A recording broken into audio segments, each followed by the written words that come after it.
Earlier on, we didn't have time to accommodate all the issues we wanted to talk about, but there was a very, very interesting one which is perhaps of relevance to the three of us as we look at our receding hairlines and emerging grey hairs.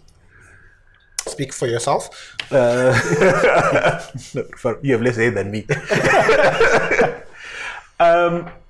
There's been a lot in the news over the past few weeks about pension fund reform.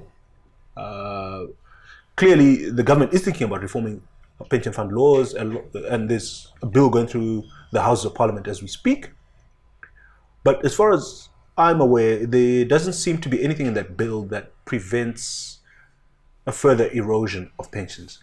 We've gone through a cycle between the turn of the century and about 2009 where pensions were wiped out. Post 2009, we began to rebuild our pensions, but a decade later, On paper, mostly, but carry on.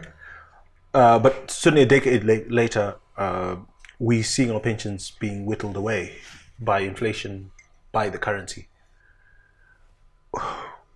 What can we do? I mean, we're all middle-aged men, and we've got to think about our futures and the futures of our families and our descendants. What should the country be doing to preserve these futures? It's interesting, George, that you highlight this. I had the occasion of speaking to the Zimbabwe Actuarial Society, made up of those in training and those who are qualified actuaries. And one of the things that I did is I ran a poll, and some of the questions that arose from that poll were, why should we save? Which was quite interesting from people who, are invested. In the business of saving. In the business of savings. So the actuaries asked.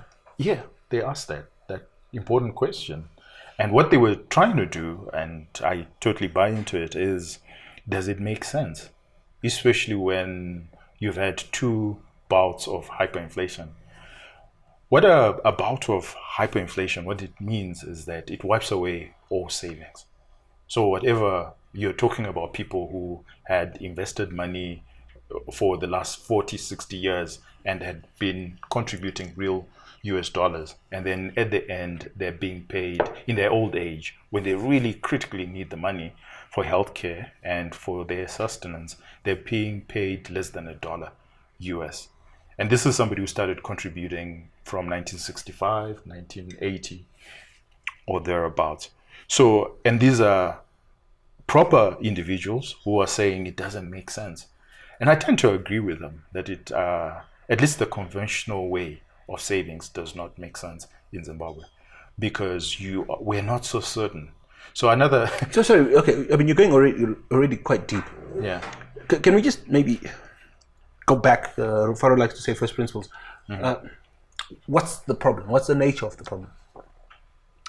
The nature of the problem is that most of us, most Zimbabweans, would not be able to sustain their livelihoods post-retirement. But every month the company takes some money from me and says it's going to my pension. What happens to that money? It's been wiped away by hyperinflation. So I think that we are misusing the word savings. No, but let's just go back to a simple. Okay, you guys are want to go good with it. Pension is a saving. So basically, every month the company takes money from me, puts it into a fund, and says this fund is for when you retire. Mm-hmm. That fund—that's the savings. Yes. Okay, but I'm just trying to explain to the audience. Sorry, Jens, before we go into the rabbit hole, let's just lay the base for the rabbit hole. So that money goes into a fund. That fund is supposed to make investments that grow, or at worst, protect the value that I've put in, so that one day when I'm not able to work, they will pay me out some of that money until I retire, until I die. But what's happening now is because of inflation, a big portion of those investments become worth less or worthless. So inflation actually isn't the problem here. Okay, so the problem is so let's get back to the principle of setting money aside. Okay, if you or Tinashe or anybody for that matter is setting aside money for retirement, you want to have the freedom, the latitude to be able to place that money in an investment that you have high conviction is going to hold value, right? So now individuals and investment managers are human. Sometimes they do dumb things, right? But what's important, the principle here, is that they should have the freedom and latitude to make investments that they believe are in the best interest of the beneficiary. Now, the problem in this country isn't that we've had hyperinflation or the economy hasn't done so well. The problem is that people who manage pension funds have been forced to invest significant portions of the fund in asset classes that are extremely vulnerable to hyperinflation. So if the asset managers had the choice, if they could buy assets that were ring-fenced from inflation, we would have had hyperinflation for decades and the pensioners would have been fine. What hurt the pensioners was laws that forced people who managed those assets to invest in treasury bills and other assets that were totally decimated by inflation. No, you're right. I don't disagree with that, but I think that you are underestimating the decimation of capital brought about by hyperinflation. And I'll ask you a question. Give me one asset class that outperformed hyperinflation. Property. No, it didn't. It didn't outperform, but if you owned a property in 2000 that was worth $20,000 US, chances are today it's worth $20,000 US, if not more. But how much rent are you getting? Well, how much? That's how you value property. So not what you say is the value of property, because when you have hyperinflation and you have GDP that halves, right? It means whatever property you had, the rentals that you were getting in 2000. No, the yields have dropped, but the values haven't. But then if the yields have dropped, but as a pensioner, what are you interested in? As a pensioner, you're interested in the rentals, isn't it? Yeah. No. Okay. Let me pose this as a question. Okay. If you were running a pension fund in 2000 and you had the option of allocating all your cash to property, right? You didn't have to buy any prescribed assets, and some other guy decided, actually, I'm just going to buy prescribed assets. How would they be doing today? No, but that choice is a false one. Yeah, but it's not only binary. I could have, going back to your point, if I wasn't regulated, I could have chosen to buy hard currency. I could have chosen to make similar investments offshore. I could have just chosen to plant orange trees. Mm-hmm. And my orange trees would be yielding oranges that I'd be selling at a fair price. I could have bought horses. There's so many other things I could have done with that money. It's not only. So we're in agreement. No, the problem is the regulation, not hyperinflation. No. And I'm saying whatever you would have bought in 2000, hyperinflation, there's no one who outperforms. What if it had gone offshore? Sorry? It could have gone offshore if there was no regulation. What if you bought Amazon in 2000, if you were allowed to? Okay. All right. Okay. So let's be very clear. Well, we're talking about the portfolio. So you could have assets within your portfolio that would have outperformed. But the nature of investment, because remember you're talking about risk and return, there is no way a pension fund would have invested all its money in Amazon. And in fact, that's what it would have done. It would have invested all its money in Amazon. But bear this in mind. Sorry, you just confused it. You said there's no way, then you said that's what it would have done. No, I'm just saying there's no way anyone would have outperformed. And for you to outperform, you'd have chosen one particular stock. I agree with what you're saying. One particular stock. So it's almost impossible. So I don't know where you're. I think I failed to articulate my point. Counterfactual.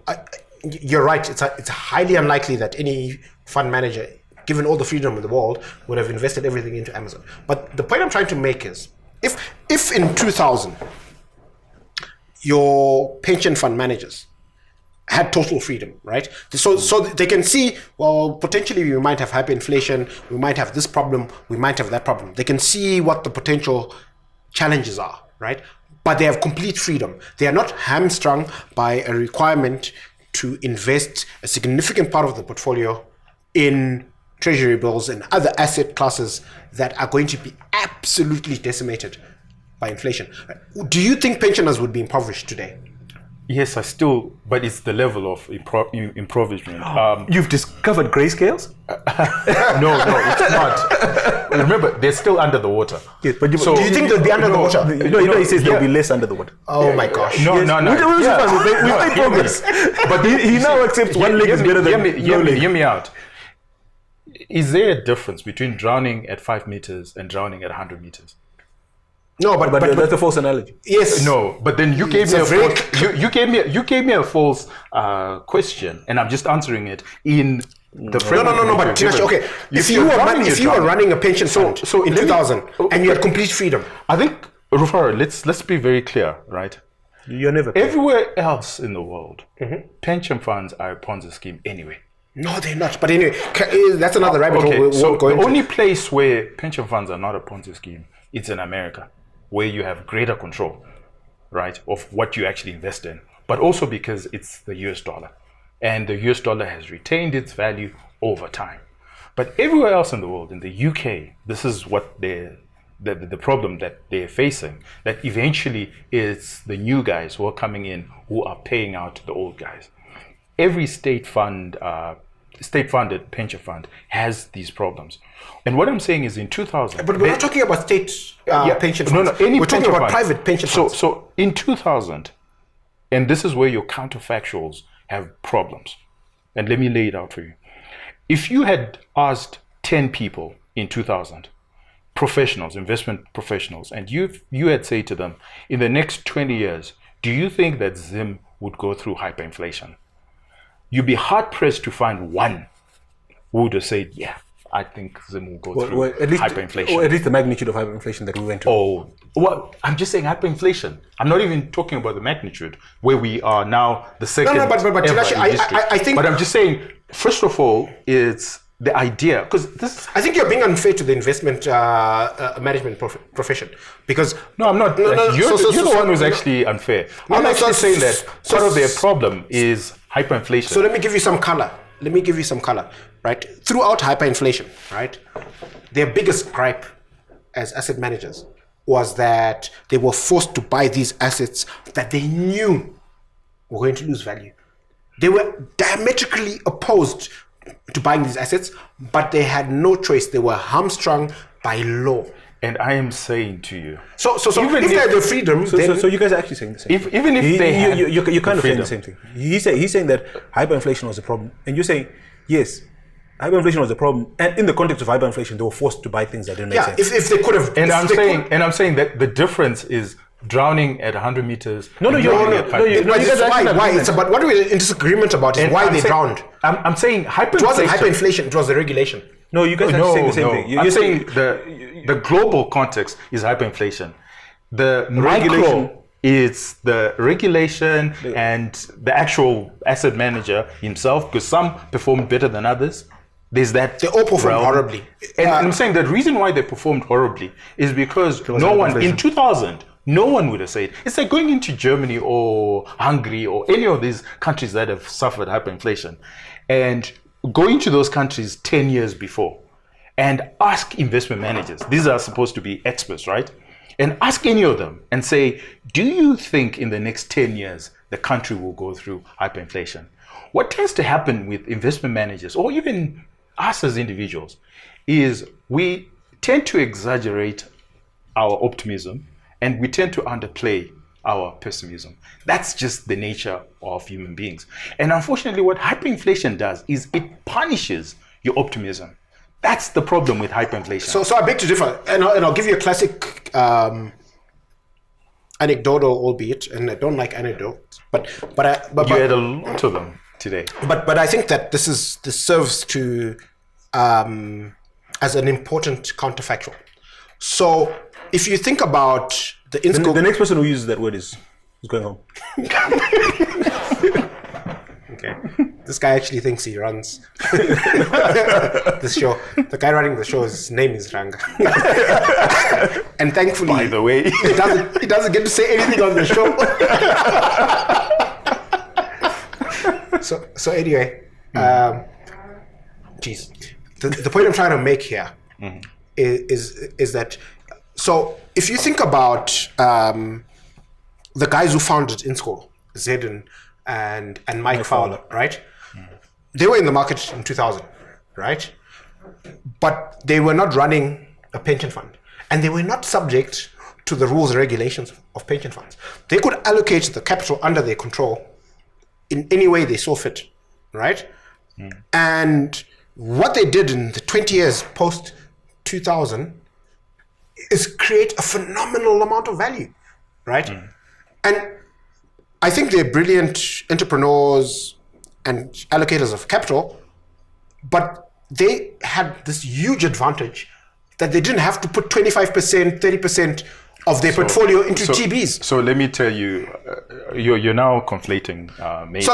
What I'm saying is, what's fundamentally, right? Fundamentally, what is the difference between a guy managing, like if in a completely free market where pension fund managers can do whatever they think is clever, what is the difference between a pension fund manager and Zed and Mike Fowler?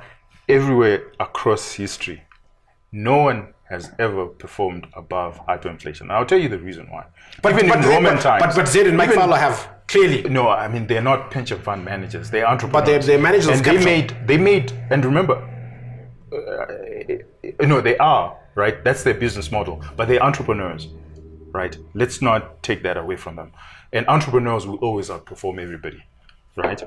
What I'm trying to say is the pension fund industry, since the Roman times, has never... The Romans had pension funds? Well, something similar. Since right? Roman times? Really? Are you... let's be very clear. We haven't drank that much. No. I've given you enough time. Let me actually explain what the problem is. The problem with hyperinflation comes with what we term money illusion, right? Is that when it comes, nobody's expecting it. So what happened in Roman times is you had one dere, which was a gold coin, right? And it was supposed to be 100% gold. But what certain nifty people decided to do, naughty emperors, was to mix it with copper. But still, you could see. So they start off with just 1% or 2%. That actually increases the money supply, but it's still, all intents and purposes. Yeah, that's where we get the word debasement. Yes. Yeah, that's where you're going to arrive at the point, right? Well, we're in a rabbit hole, so I can go on and on and on. Well, no, the crew needs to go. The crew needs to go home, and perfectly fine. I can go on and on and on. But the idea of money illusion is you're in a society where they've started printing, right? Where your gold coins are no longer gold, they're copper, but no one knows. No, everybody. That's why the smart money knows eventually. Eventually, that's why with money illusion, with hyperinflation, because what hyperinflation is total debasement of money and wealth transfer. Agreed. So that's the danger, is that you're saying wealth was with a certain people, and that those people, that wealth has moved to another group of people. Now, entrepreneurs are the first ones to find out. That's why people like Insco tend to outperform, but they never outperform hyperinflation. But they tend to outperform. You don't think they outperformed hyperinflation? No, I'm saying in general, when you look at all entrepreneurs, so you're looking at very specific entrepreneurs. But if you look at all the entrepreneurs, on average, they did not outperform hyperinflation. But we're saying certain individuals tend to outperform. And those individuals who tend to outperform are the ones who figure out the money illusion earlier on. Now, the problem with pension funds and the structure of pension funds, because they're really out to protect, they are looking for a return, but they're also very much aware of risk. They're very defensive. But they're also very regulated. Okay, we'll get there. But then the thing is, in Roman times, there was no regulation. And I'm saying they were worse off. The depositor, the guy. I suspect there were no pension funds in Roman times. There was a guy who had his pension, who decided, I'm going to give so and so my gold coin and keep my gold coin. We need to round this up. So make your point, and then you can have the last word. Yeah, and I'm saying that. Make your point. The nature of pension, the nature of pension funds. The crew needs to go home. There's no way. They're the last ones to know. I'm saying it's wishful that he's going to make a point. But make your point. What's your point? Hyperinflation destroys everybody. There is no one who outperforms.